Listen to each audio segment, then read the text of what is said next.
What's going on, guys? This is Restless Corpse from Virtual Bromance. This is day 3 of the 365 games challenge that I'm doing. I am featuring Mark of the Ninja in this in day 3. I like Mark of the Ninja because it's a pretty sweet ass 2D side-scrolling, well, sort of 2D, I guess, quasi 3D sometimes. 2D side-scrolling stealth game. It's got a cool noise mechanic with distractions and cool little gadgets and stuff, stealth kills. I think that's pretty cool. But what I really want to talk about today is the next gen consoles and choosing, like, how to choose which one that you're gonna get.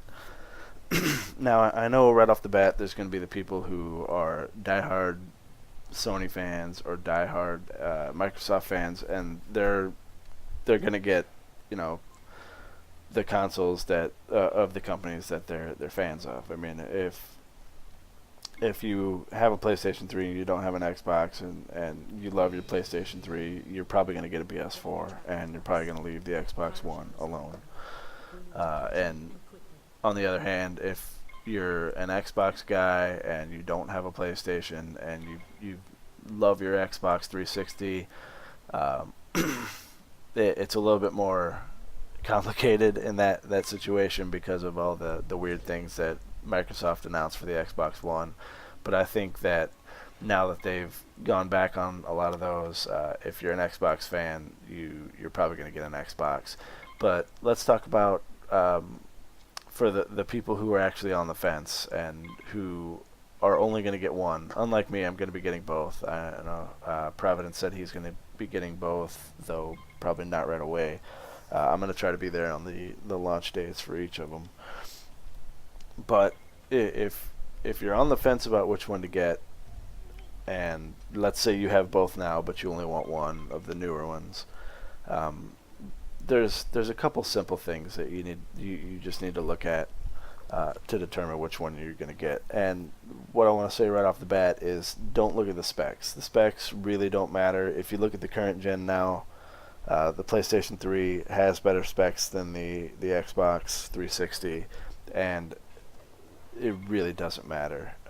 It always just comes down to personal preference. With the exception of certain games, like in my opinion, The Last of Us was a phenomenal game that I think took advantage of a lot of the PlayStation 3's specs, and I think that it might not have looked as nice on the Xbox, or it might have been like a super multi-disc game or something like that. So there are going to be games that look a little better on the PlayStation 4, but I don't think that I think they're going to be few and far between. I don't think that they're really going to be that much better to begin with.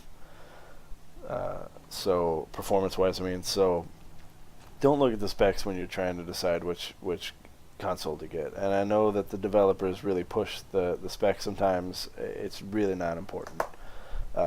What I think is more important is look at the controller design. And I know that's very important for a lot of people. A lot of people say that, you know, the Xbox controller is big and the PlayStation controller is something that they've known for a long time, since the PS1. They're used to it. And I can get behind that, I suppose. But for me, and I know a few of my friends, I know Providence is the same way, we talk about this sometimes. The Xbox controller layout, even though it's a little bigger than the PlayStation, just seems more natural to me. I like that the left stick is higher than the D-pad and the right stick is down low, because that just seems, when you grab a controller, that it seems to be that's the way it works. Like you need your thumb to be there to hit those buttons on your right hand. So the stick being under the buttons makes more sense, whereas you don't use the D-pad a whole lot, so being down below the stick just seems to work a little better. When I pick up a PlayStation 3 controller, and what's funny is I'm doing this right now so that I can demonstrate. When I pick up a PlayStation 3 controller, it just seems that I need to move my left thumb out of the way to get down to that stick. And if I do need the D-pad for anything, it just seems unnatural for me to raise my thumb up there for it. So the controller could be a deciding factor, and it seems ridiculous, but a lot of people say things like that. So, I mean, that's one of them. Just go with whatever you like the controller for. I know that the newer controllers, the new controller for the PS4 is a little bit different. I think the Xbox controller is kind of relatively the same. So, you can use that to base that on. I think the most important factor for me, anyway, because of the nature of gaming these days, is look at the online service. I think the Xbox Live online service is loads and loads better than the PlayStation Network. But we've talked about that on the show, and I don't really want to get back into that. But just like a quick rundown, I think that the Xbox Live looks better. It's flashier. It's more colorful. It's got thumbnails of the games in the marketplace, and the menu is easy and quick to get around. Whereas the PlayStation Network, the PlayStation Store is kind of drab looking, and I know because I've spent a lot of time on it in the last week, dicking around in the store and buying old games and things like that. So the online service, but let's go even further and just say if you play games online a lot, you play with your friends online a lot, go with what your friends are going to get. I mean, if a majority of your friends, if you're on the fence, I'm not saying you should base your opinion on what your friends are going to do, but if you're on the fence about which console to get and the specs don't really matter to you, the controller doesn't really matter to you, then if majority of the people you play with are going to get a PlayStation 4, then get a PlayStation 4. If the majority of the people you play with are going to, be playing on Xbox One, get an Xbox One. You don't want to be the only guy with a console when all your friends have the other console, because then, making new friends is cool and everything, but you're stuck with a console that you're stuck with a console and games that nobody else is playing, and you're playing by yourself all the time, and that's not fun. This is the era of online gaming. Go ahead and do that. Also, I know it's pretty much trivial, and everybody makes fun of the Xbox One for it, but the other features, like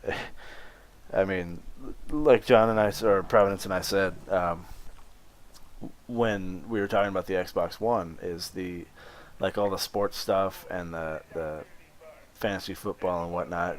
Neither of us are ever going to utilize anything like that. We also aren't really cable guys. We don't do the cable thing. But it's a really cool feature, and I know that there are people that are going to use that, and everybody's jumping on the bandwagon and making fun of them for it. But when the console comes out, there are going to be a lot of people using it. With the PlayStation 4, honestly, the features that they've announced, things like Netflix and Crackle and all that, you already have that. I don't understand why they're making such a big deal about it. But again, there's going to be people using that, and they're gonna, from what I've heard, you can use those things without having PlayStation Plus, which is probably